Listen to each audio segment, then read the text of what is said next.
Hi, everyone. It's from Phyllis. Grease meets hairspray with a dash of Xanadu.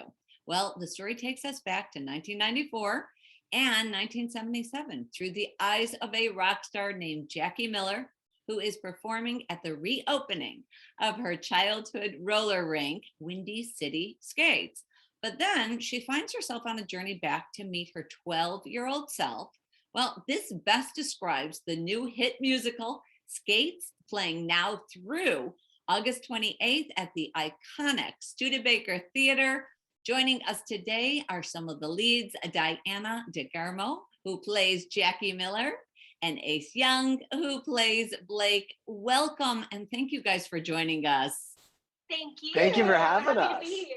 Absolutely. You know, we're going to kind of dive right into it because I got to be honest, reading both of your bios, I literally had to check to see your age. Not that it matters, okay? But to say that you've not only been blessed, but are crazy talented, from American Idol, Broadway, daytime soap opera, and receiving a Grammy nomination. You know, I don't think that you guys have actually skipped a beat, but not that I'm taking a part out of the play. But if you were to talk to your younger self, what, if anything, would you have done different? What do you think? Oh, golly. I don't think I would have done anything different because I wouldn't have been led to meet this wonderful person that I get to now call my spouse. So I'm a strong believer in all things happen for a reason, even if they may not seem it at the time. But I think my 12-year-old self would be very proud of where I am today, would be thinking I live a pretty sweet life. Right? Right. My 12-year-old self, actually, I had a dream when I was a kid that I saw a grown-up version of me in the mirror. I was a kid getting ready in the bathroom that I was in at the time, and I looked up in the mirror, but I was an adult. So it was kind of weird to see a vision as a kid, but as an adult, I think I would say, I would hope my 12-year-old self I would tell them just to have more fun. Yeah. Everything is not so dire. Like, these are just moments. Enjoy them. Love the people. Love the things. Right.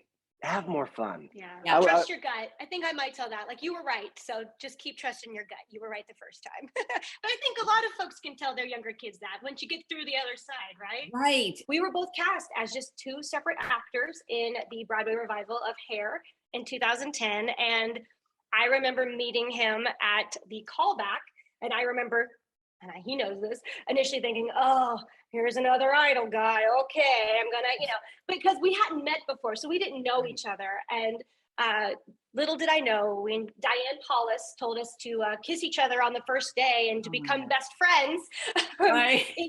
We did. And since then, it's been the fastest timeline of my life because we're having so much fun. We just celebrated 9 years, and that's incredible. Not feel like 9 years. Yeah, the 1st of June was our nine-year anniversary.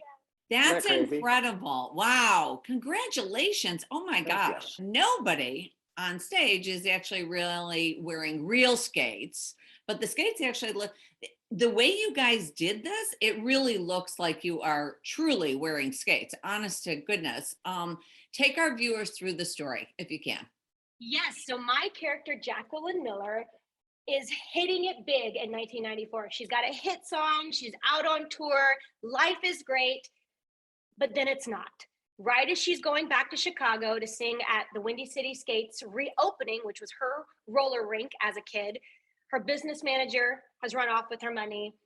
Her musician boyfriend, played by this fine gentleman, has maybe run off with a supermodel. We don't know just yet. But, Kurt Loder gave an MTV News update that was not so great. And as, life is kind of hitting the fan right when she gets home, her 12-year-old self appears. So she is transported back to 1977. So our show lives between 1994 and 1997 as Jacqueline. 77. I'm sorry, 1977, excuse me. And as our character, Jacqueline Miller, is faced with her younger self and with all of the moments, those core memory moments that maybe she had kind of forgotten about, or things that she had pushed down into her psyche, just to remind her who she is and why she is doing what she loves, and what does she really want to become with her life, and is her 12-year-old self proud of who she has decided to become. Right. So it's kind of a coming of age story with a twist. Yeah.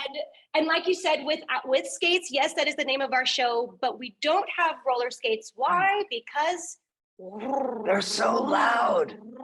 I know. Could you imagine that? And would be with our microphones, you wouldn't hear any dialogue. You wouldn't hear any singing. You just hear. right. Yeah, that's a technical nightmare. So luckily, our creative team, Christopher Chase Carter, who is a fantastic choreographer local here to Chicago and artistic director over at the Mercury Theater, his choreography, along with Lindsay McWilliams, our costume designer, they created these patented skate boots.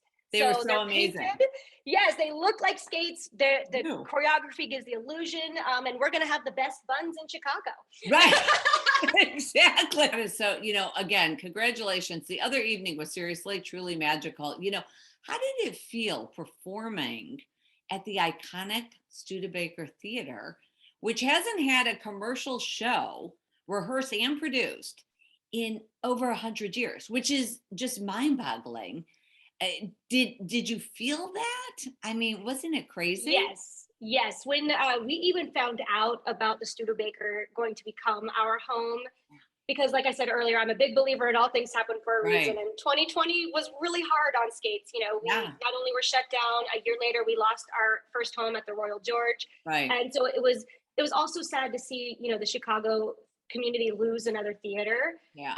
It's like, oh, no. And, we were just really begging for some good news. So when the Studebaker came out, and, the owners decided that they wanted to make it a live performance venue again, it just felt like, oh, okay, this is why it didn't happen the first time. Okay, got this it. Is right. If we had been at the Royal George, we would have had to have closed, and it would have been such a mess. And yes, granted, none of us expected a pandemic to put things on pause, but it just felt like it was where we were meant to be. And, the first time we walked into the Fine Arts building for rehearsal, you just felt this wave of kinetic creative energy. And it's like, if these hollowed halls could talk, the amount of names that have played there and people that have worked there. Yes, the history that has been made within those walls, and to know like we get to be a part of that now. It's really cool. And with or without us being a part of with skates, it's the home it's meant to be in. There was definitely a magic for us as a cast when we got to the stage on Sunday. It was the first time everybody in the side of the stage said, I feel like I'm in a groove today.